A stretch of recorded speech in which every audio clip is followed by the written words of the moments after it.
Ladies and gentlemen, truck guys and truck gals, check it out. Yes, indeed, it's the brand new Chevy Duramax, the 2017, and this is the High Country. And coming up right now, if Andre doesn't trip behind the camera on the fast lane truck, I had a chance to talk with Tom Dye, the lead development engineer, the guy basically responsible for this truck. And we're going to tell you everything, all right, well, almost everything, because they don't tell us everything you ever want to know about the brand new heavy-duty Duramax.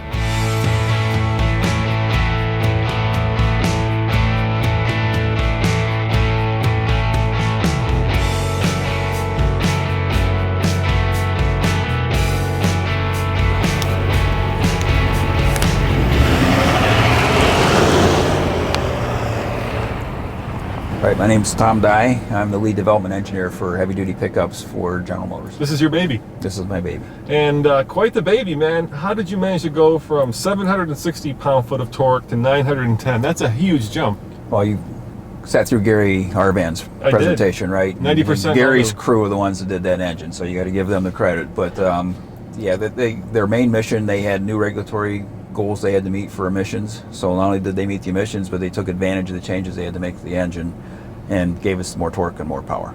Yeah, and a substantial amount of torque and power. Yeah, so yeah. Now you're up there with the highest in class horsepower, and certainly right up there with the other two big boys. Yeah, in the middle of the pack for torque. Yeah. So, yeah.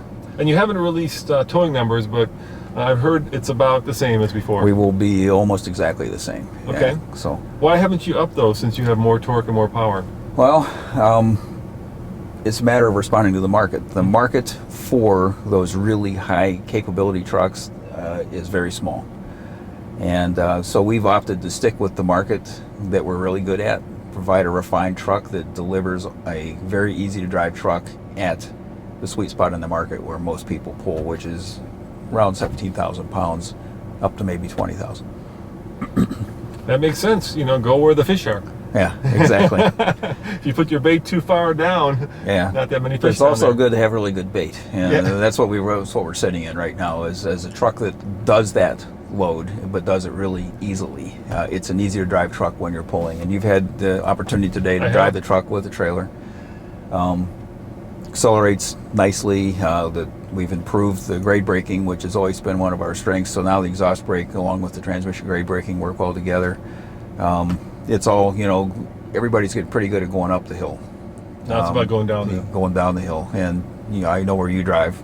Yeah, we'll test it, all right. Yeah, we'll definitely test it.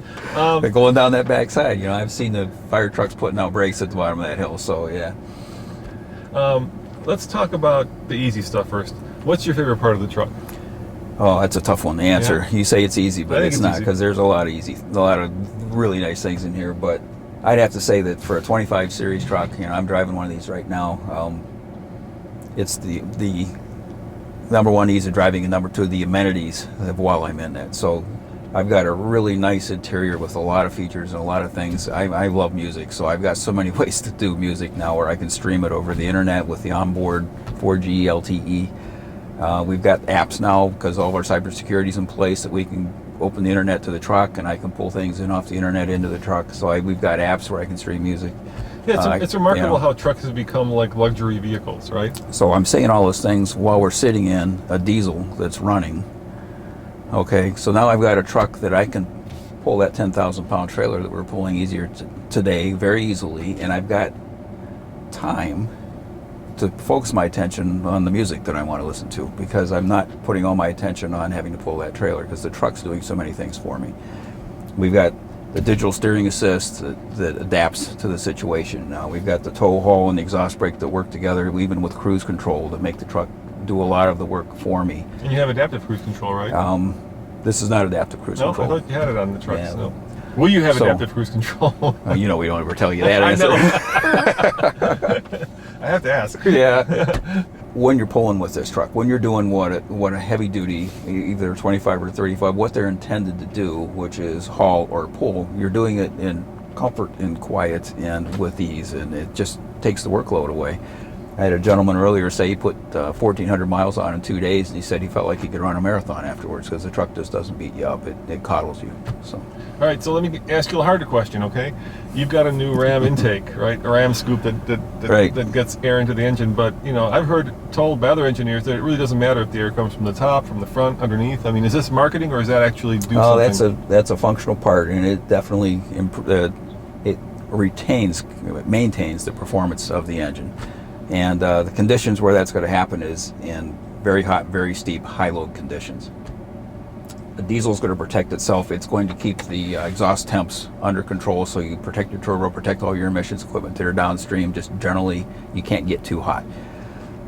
If the air coming into the engine is hot, it gets multiplied by the turbo compression and by the combustion compression, and it comes out even hotter. So if you can keep it cool coming in, you can keep it cool coming out. The only other way to protect it is to reduce power. And if you're pulling a trailer uphill, reducing power is not a good answer. Yeah, I've had that happen a few times. When you're down to 30 miles an hour, keep it up with the semis. Yeah. I love the way it looks. It's very manly. It's kind of very butch, and it kind of signifies, what's under the hood. Well, I'm fortunate in that I get to drive the really early production version, so I'm already driving one on the road, and it's turning heads. And you would think, considering that most of the trucks visually the same except for that hood, that not everybody would notice it. But I pull into stores, I drive through where there's motor heads, and they will all stop, turn, and look and watch the truck drive by. So yeah, it enhances the front end of the truck. And the cool part is it's not just an aesthetic thing. It is a functional thing, and it's passive. There's no moving parts, there's no motors or actuators or anything involved. So it utilizes just good old physics to do its job, keep cool air going to the engine, and keep snow and water out. Now, one of the kind of vestigial parts of the old Duramax, which was, I think they're from the days of the Isuzu partnership, was that little prime pump. Yeah. It's gone. It's gone. I know, it's gone. We now have an electric pump that's the low pressure side of the system. And so now if you want to prime it, you can just cycle the key a few times, get your pressures up, and then the mechanical takes over from there. Yeah, because I know back in the day people were afraid of running out of diesel because it could damage the engine, and now that's where he's gone. Yeah, it's not as much of an issue. I've been out there in the cold with my snow brush in there pumping that primer, so it's no good. I don't have to do that anymore. And you've got a new turbocharger. Correct. You've got new pistons. You've got pretty much 90% of the Duramax is all new. Correct. The bulk of the engine is, and the things that are carryover tend to be things like fasteners and gaskets and important parts, but not the big functional parts. So yeah, almost all the guts in the engine are new. The combustion processes have been improved. The compression's been improved. The cylinder pressures are up. That allows us to get the improved power and torque out of the engine with the same displacement and the same basic board stroke. You kept the 6.6. Yeah. The other guys are 6.7. I don't know what that says about the other guys. They're bigger. They're bigger. The piston's like this big, right? Yeah. It's like a little bit bigger than like a Coke can. It's a pretty big piston already. Yeah. And what would you say is the most significant change to the engine? Oh, that's a tough one. Because so much of it is new. It's very tough to put your finger on it. There are a lot of cool things that were done to this engine. The bigger turbo helps keep the boost pressures up, but it also works better going downhill now. We talked about that because now we can maintain exhaust braking at lower our engine RPMs. In the product presentation, they said you can also go to a higher temperature now. Yeah, that's true. And so that allows us to, even though we're pulling the cool air in, like I said earlier, that exhaust temp is the threshold by which you start to do self-protection. We don't have to pull that in as early. I guess just not talking technically, but talking from a performance standpoint, right. You did the demonstration. Yep. To have a truck that's capable of spinning the tires with 10,000 pounds on the back, it's just awesome to have that much torque. Torque is a nice thing to have. Yeah, especially considering that you're probably pulling torque in first gear, right? So to still spin the tires and you're pulling some torque out of the engine, it's pretty impressive. So the bottom line is that that capability is what brings the truck, it makes it endearing to you. The fact that you're driving around and has that kind of capability, it just makes, and that it's all refined and easy to drive, it just makes the truck a pleasure to be in. Well, thank you very much. Thank you. I really It's always appreciate good it. talking to you. Guys, thanks for watching. Remember, check out tfltruck.com for more news, views, and of course, real-world towing reviews. And we will get this truck. We will get it in Colorado, and we will give you some data to play with once we Awesome. Good. have a chance to actually put it through its paces. Thank you. Yeah.